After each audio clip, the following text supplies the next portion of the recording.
अमरीकी सदर ने पुतिन को जंगी मुजरिम करार दे दिया। रूस ने बाइडेन के रिमार्क्स पर सख्त रद्द-ए-अमल देते हुए कहा कि जंगी मुजरिम करार देना नाकाबिले कबूल है। बाइडेन के अल्फाज रूस भूलेगा नहीं। दूसरी जानिब अमरीका ने रूसी फौजी सरबराहों पर नई पाबंदियां आयद कर दी।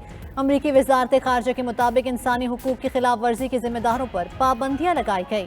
मास्को के करीबी हलीफ बेलारूस के सदर अलेक्जेंडर लुकाशेंको और अहलिया भी पाबंदियों की जद में आ गए।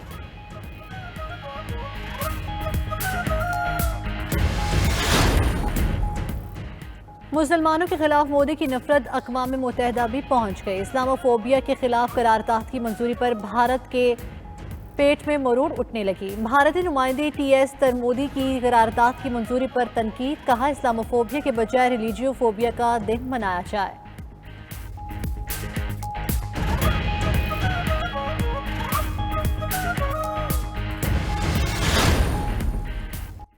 जापान के मशरकी इलाकों में 7.3 शिद्दत का ज़लज़ला झटके टोक्यो, इबाराकी, चीबा तक महसूस किए गए। हजारों घरों की बिजली मुअत्तल, लोग खौफ के आलम में सड़कों पर निकल आए। हौलनाक ज़लज़ले के बाद समंदर में 1 मीटर ऊंची लहरें पैदा हुई। सुनामी की वार्निंग वापस ले ली गई।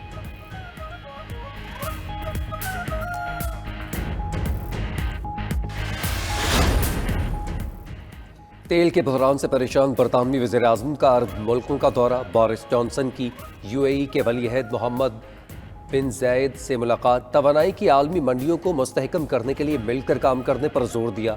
बरतानवी वज़ीर-ए-आज़म मुत्तहिदा अरब अमारात के बाद सऊदी अरब पहुंचे। वली-अहद मोहम्मद बिन सलेमान से मुलाकात।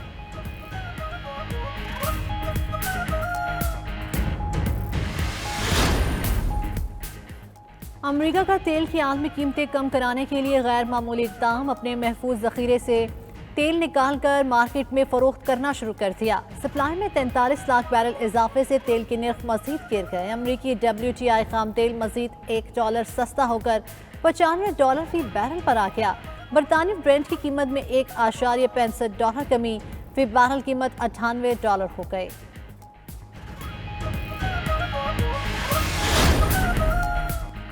मुल्क में एक बार फिर से पेट्रोल बहरान का खदशा पैदा हो गया। ऑयल मार्केटिंग कंपनीज के लिए पेट्रोल और डीजल की कीमतों में फ़र्क बढ़ गया। ऑयल कंपनीज पेट्रोल पर तकरीबन 23 और डीजल पर 35 रुपए फी लीटर नुकसान बर्दाश्त कर रही हैं। ऑयल मार्केटिंग कंपनीज एसोसिएशन ने रवा माह के आखिर तक अदायगियां ना होने पर सप्लाई मुतासर होने का खदशा जाहिर कर दिया।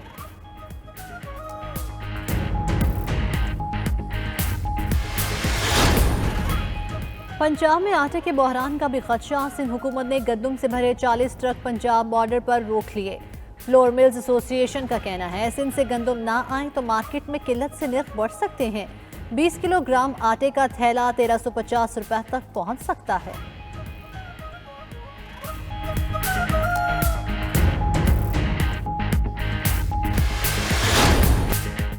दस से 12 हुकूमती अरकान अपोजिशन की हिफाजती तहवील में हैं। तहरीक-ए-इंसाफ के 18 के करीब अरकान टूट चुके। परवेज इलाही के एक और इंटरव्यू ने हुकूमती सफ़ों में खुलबुली मचा दी। कहते हैं BAP और MQM का झुकाव अपोजिशन की तरफ है। उस्मान बुज़दार से ताल्लुक ख़त्म नहीं हुआ, लेकिन अगर वो खुद कहीं टक्कर मारना चाहेंगे तो फ़ायदा नहीं होगा। टकराव में हुकूमत का बहुत ज़्यादा नुकसान होगा।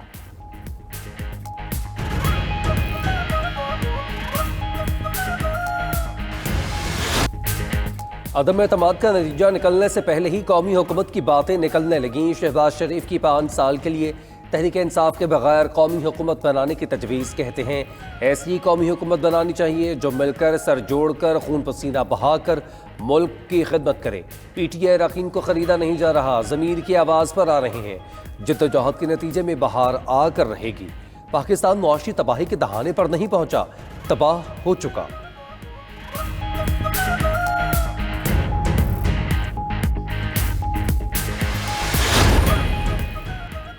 हुकूमत को घर भेजने का मिशन, मुशावरत में मसरूफ अपोजिशन। शहबाज शरीफ की फजल रहमान से मुलाकात, इत्तेहादियों से मुलाकातों और हुकूमती रवैये पर बातचीत। आसिफ अली जरदारी ने भी फजल रहमान से मुलाकात की। शहबाज शरीफ और फजल रहमान MQM रहनुमाओं से मिले। मौलाना ने लॉन्ग मार्च की मनसूखी का इम्कान रद्द कर दिया। कहा आसिफ अली जरदारी भी लॉन्ग मार्च में शिरकत की दावत कबूल कर चुके हैं।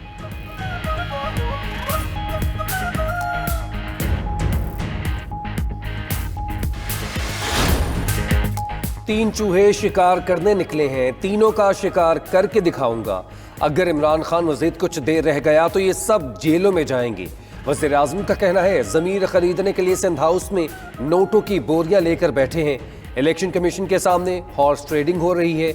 इमरान खान का इलेक्शन कमीशन के रोकने के बावजूद सवात में भी जलसा।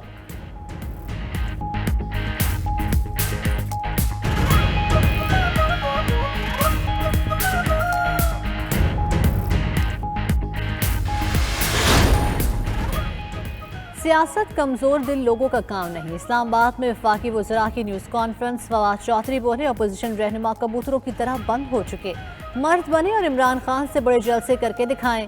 नून लीग के रहनुमा जावेद लतीफ ने हॉर्स ट्रेडिंग का एतराफ़ किया। खुसरो बख्तियार कहते हैं लोगों की बड़ी ख्वाहिश है 27 मार्च को इमरान खान के साथ मिले।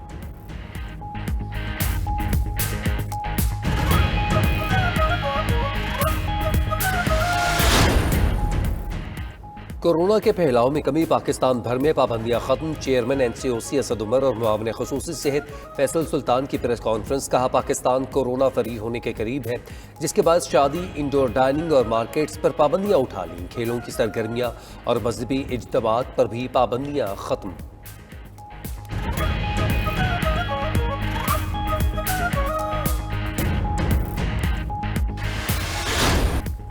बाबर और रिजवान बन गए चट्टान। ऑस्ट्रेलिया के हाथों शिकस्त रोकने में कामयाब कप्तान और नायब कप्तान।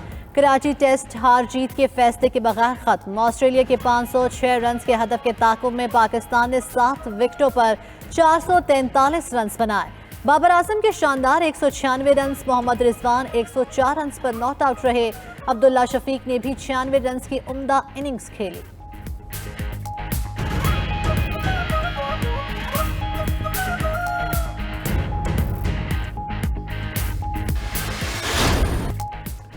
पाकिस्तानी कप्तान बाबर आजम रिकॉर्ड पर रिकॉर्ड बनाने लगे। चौथी इनिंग्स में सबसे ज्यादा रन्स बनाने वाले बल्लेबाज बन गए।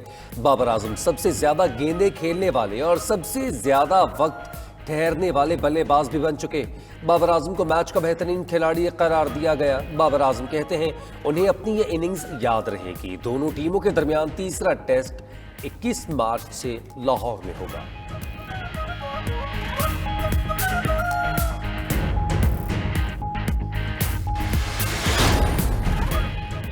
गैर मुल्की भी बाबर आजम के दीवाने। दूसरे टेस्ट में उम्दा बैटिंग की खूब तारीफें। Michael Vaughan, Josh Hazlewood, Rashid Khan और मिकी आर्थर ने पाकिस्तानी कप्तान की बैटिंग को सराहा। मिसबाउल हक, शुएब अख्तर, शाहिद आफरीदी और दीगर ने भी खराजे तहसीन पेश किया।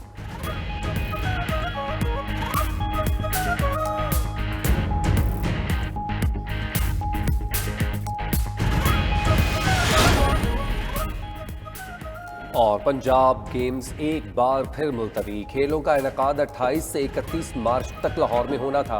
पाकिस्तान और ऑस्ट्रेलिया के दरमियान मुतवक्के वनडे सीरीज के बायस गेम्स मुलतवी किए गए। नए शेड्यूल के मुताबिक पंजाब गेम्स ईद उल फितर के बाद मई के दूसरे हफ्ते में होंगी।